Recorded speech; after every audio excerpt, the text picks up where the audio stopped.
ఈరోజు విశాల్ మార్ట్కి వెళ్ళామండి. నేను తెచ్చిన సామాన్ చూడండి. అంటే ఇవి తెచ్చిన నేను మా ఓనర్ పోతే తీసుకొచ్చండి. క్లిప్స్ అండి 3 డజన్లు ఉంటాయండి. ఒక సైడే డజన్నర ఉన్నాయండి. ఈ చాకోస్ ప్యాకెట్లు 250 గ్రామ్స్, మొత్తం 2 కలిపి 500 గ్రామ్స్ ఒకటే ప్యాకెట్లో ఉంటాయండి. నేను కట్ చేశాను. వేపర్ బిస్కెట్స్ కూడా 4 కలిపి ఒకటే ప్యాకెట్లో ఉంటాయి మనకు ఆఫర్లో. ఈ టోస్ట్ అండి. ఇది క్రీమ్ బిస్కెట్స్ 10 కలిపి ఒక దాంట్లోనే కవర్లో ఉంటాయండి. కవర్ ఓపెన్ చేశాను నేను, వీడియో తీస్తా అనుకోలేదు. చక్కెర గుళికలండి, పిల్లలు ఇష్టంగా తింటారని తీసుకొచ్చాను. మా ఛానల్ నచ్చినట్టయితే ప్లీజ్ లైక్ చేయండి, షేర్ చేయండి, సబ్స్క్రైబ్ చేయండి.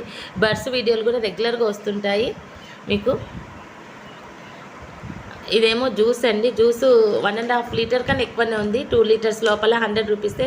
మ్యాంగో జ్యూస్ కూడా అంతేనండి. 160కి ఒకటి కొంటే 100, 2 కొంటే 160 అనమాట. మనకు 40 రూపీస్ తక్కువ వస్తుంది. 2 కొంటేనే 40 వస్తుంది. విశాల్ మార్ట్లో ఆదోని ఏంటి ఫేమస్ అంటే జ్యూస్ అండి. కోకోకోలా, ఏ రకమైన జ్యూస్ అయినా, కోకోకోలా అయినా, కూల్ డ్రింక్స్